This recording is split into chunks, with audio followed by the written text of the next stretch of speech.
Inside Rikers Island, America's most dangerous jail exposed. The boy who vanished behind bars. Before we begin, hit that subscribe button. If you think you've seen darkness before, wait until you hear what happens inside Rikers Island. This is not just a prison story, this is a story of power, pain, and a system that eats its own. The morning of May 15, 2010, began like any other in the Bronx. Police sirens echoed down East 138th Street, where 17-year-old Khalif Browder was walking home from a party. He wasn't carrying anything.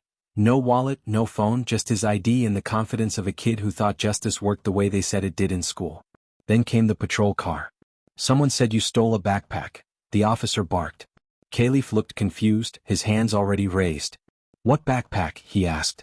He didn't know it yet, but that moment, that single accusation, would trap him inside one of America's most feared jails for over 1,000 days without trial. When the steel gates of Rikers Island clanged shut behind him, Khalif stepped into a place few survive unchanged. The air was heavy with sweat, fear, and whispers of violence. Inmates called it the island, as if it were a world apart, a lawless territory between New York City and hell.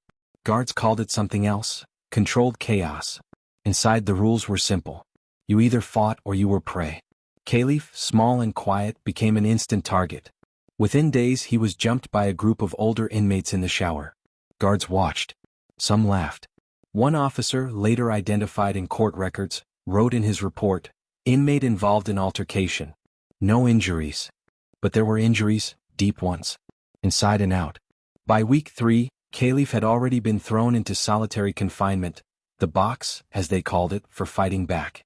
A small cell the size of a bathroom, 23 hours a day, no human contact, just a concrete bed and the sound of men losing their minds in nearby cells. Prisoners screamed through the night, begging to be let out, their voices echoing through vents like trapped ghosts. But Khalif wasn't supposed to be there. He hadn't been convicted of anything.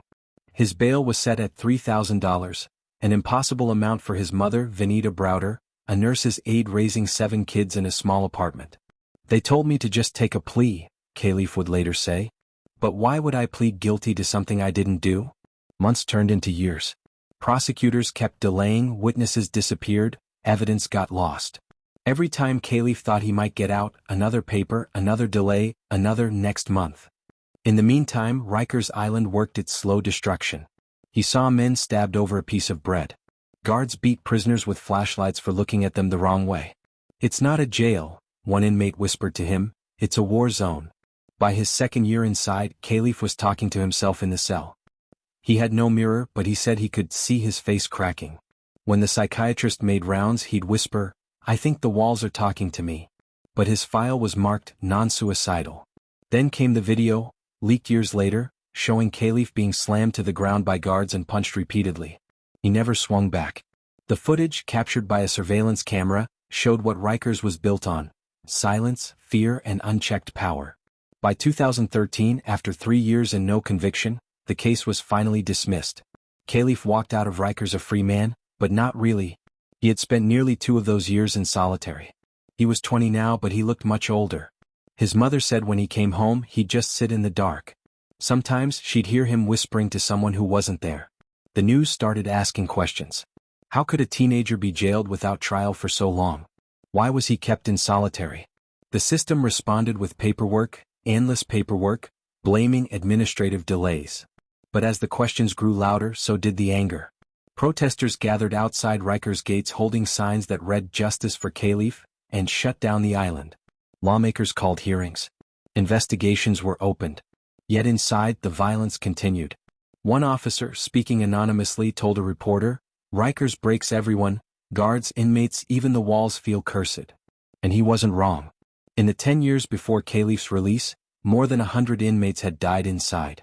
Many under mysterious circumstances.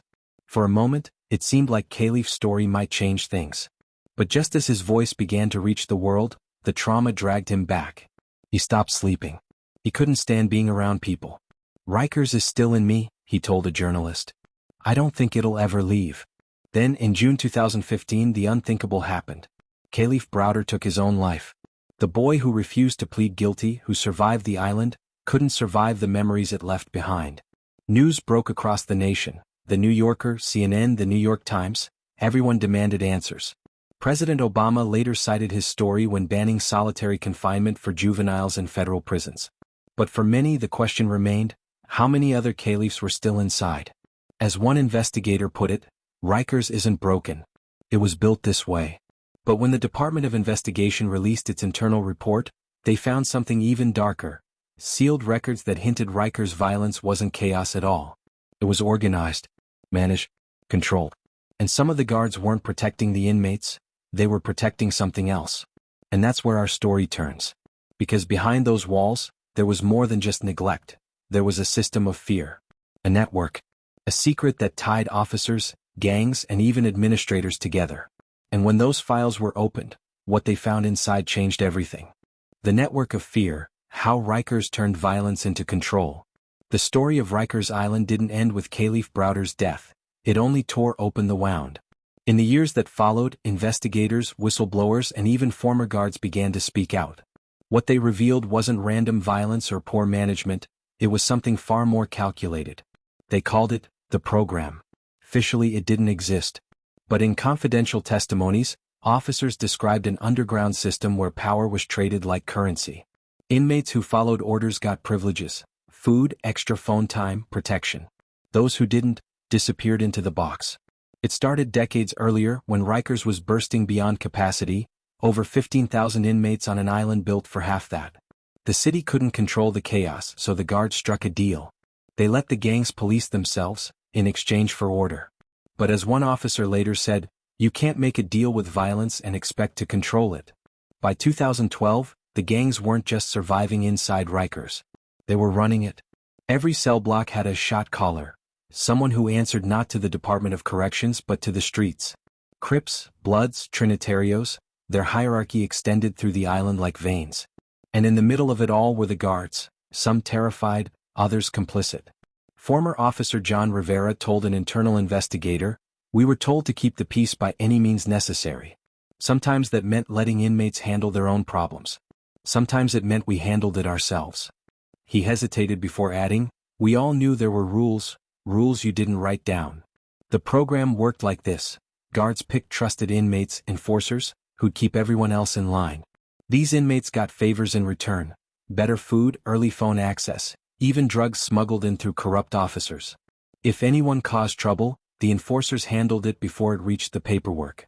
And if an inmate crossed the wrong guard, the punishment was silent. They'd move you to a new block, one survivor said in an interview years later. Next thing you know, lights go out and you're surrounded. You scream but no one comes. Then the guards file a report. Inmate slipped in the shower. One of those silent cases was Jerome White, a 21-year-old awaiting trial for a minor theft charge. He filed a complaint against a corrections officer for excessive force.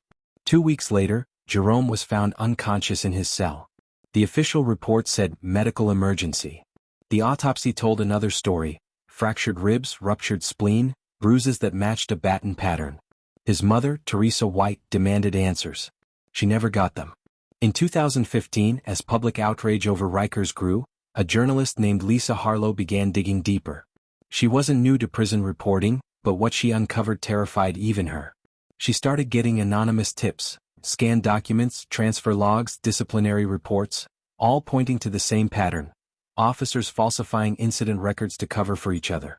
One document stood out, a redacted log listing special transfers to an unlisted cell block. The cells didn't appear on any public map of Rikers. But one guard off-record called it the Blue Corridor. Lisa arranged a meeting with him at a diner in Queens. He looked exhausted, pale, shaking, glancing over his shoulder every few seconds. "They think nobody knows," he said. "But that's where they send the ones they can't break. It's not official solitary, it's worse. No cameras, no oversight. They say it's for discipline. But it's really punishment for talking." When she asked how to prove it, he slid her a small USB drive. "Everything's on there: transfers, guard rotations, medical reports. But don't trace it back to me." Lisa drove home that night feeling like she had touched something radioactive. The next morning, the drive was gone. Her apartment door showed no signs of forced entry. But on her kitchen counter, she found a note written in thick black marker: "Rikers keeps its secrets." Meanwhile, inside the jail, tension was boiling. A new wave of correction officers, younger, untrained, desperate for overtime, had turned to the old program to maintain control. Beatings increased. Suicide attempts skyrocketed. When a leaked video surfaced in 2018 showing officers watching as two inmates beat another nearly to death, the city could no longer deny the corruption. The footage hit the news cycle like a bomb. For weeks, Rikers dominated headlines, the island of broken men. Inside New York's hellhole. The jail that can't be reformed. The city promised change. They fired a handful of officers, installed more cameras, and announced an ambitious plan to close Rikers by 2027. But behind closed doors the same networks remained. Because Rikers wasn't just a jail, it was an economy. Millions in overtime pay, contractor deals, supply chains, medical billing and transport services depended on keeping it open. One whistleblower called it, a machine built on misery. By 2019, Lisa was back investigating, this time with the help of a former inmate named Andre Davis, who'd spent 7 years inside. Andre told her about a guard known only as Sergeant M. According to Andre, M ran his block like a fiefdom, making deals with gangs, controlling contraband and punishing anyone who talked to outsiders. Lisa cross-checked the name and found something chilling. Sergeant M wasn't a myth. He'd been promoted twice despite multiple misconduct complaints. And his wife worked in the records department, the same office that had lost Khalif Browder's transfer forms years earlier. When she dug deeper, she found connections between Sergeant M and a private security firm that supplied Rikers with equipment, a firm under investigation for kickbacks. The deeper she went, the clearer the picture became. Rikers wasn't out of control. It was being controlled. By the end of 2019, Lisa had enough evidence for a major exposé. She reached out to her editor, set the publication date, and went home that night to finalize her notes. But before the article could go live, her car was found abandoned near the Whitestone Bridge. Laptop missing. Phone crushed. The police ruled it a disappearance. The case was quietly dropped 6 months later. But the files she'd sent to her editor hours before she vanished didn't disappear. The story went live. And what it revealed shook New York to its core. Because buried in her notes was one file labeled simply, Project 39. An internal Department of Correction memo linking Rikers Island's Blue Corridor to a decades-old experimental unit, a place built for total isolation, psychological conditioning and behavior reform. And at the top of that document, one signature stood out, the same warden who once oversaw Khalif Browder's cell block.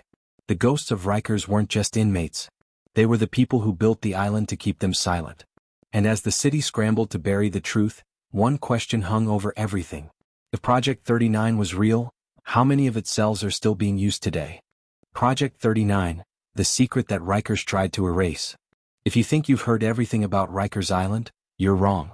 Because the real story, the one buried under years of silence, fear and bureaucracy, was never about gangs, guards or even Khalif Browder. It was about Project 39. When journalist Lisa Harlow vanished in 2019, her investigation should have died with her. But one encrypted email she'd sent minutes before disappearing ended up in the inbox of a lawyer named Ellen Strauss, who worked for the city's Civil Liberties Union. Ellen had spent a decade fighting for prisoners' rights, but what she read that night made her hands shake. The document was a classified internal memo from 2003. It outlined a pilot program known as Project 39, Behavioral Isolation Study Unit. The goal, according to the memo, was to observe inmate compliance and mental resilience under extended sensory restriction. In plain English, they were testing psychological torture. The memo listed an experimental unit deep inside Rikers infrastructure, Block 39B. It wasn't on any official map, but construction records showed a renovation of a basement-level corridor under the main intake building. It matched the layout described by whistleblowers as the Blue Corridor. The memo also carried one familiar name, Warden Patrick Monroe, the same man who had overseen Khalif Browder's unit years before. Ellen knew what this meant. Rikers hadn't just been a violent place by accident. It was designed to break people, methodically. She took the files to her team, but within days her office was burglarized. Only her case files and laptop were taken. No signs of forced entry. No alarms tripped. The message was clear. Still, she wasn't alone. Former inmates began reaching out after seeing Lisa's article. One man, Marcus Hill, said he'd been held in the Blue Corridor for 3 months in 2007.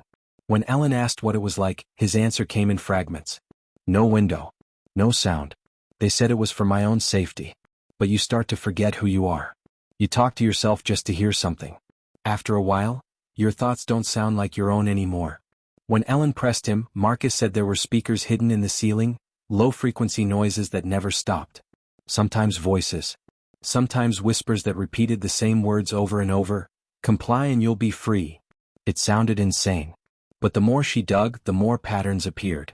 At least 27 inmates had disappeared into administrative segregation without trial or documentation between 2003 and 2010.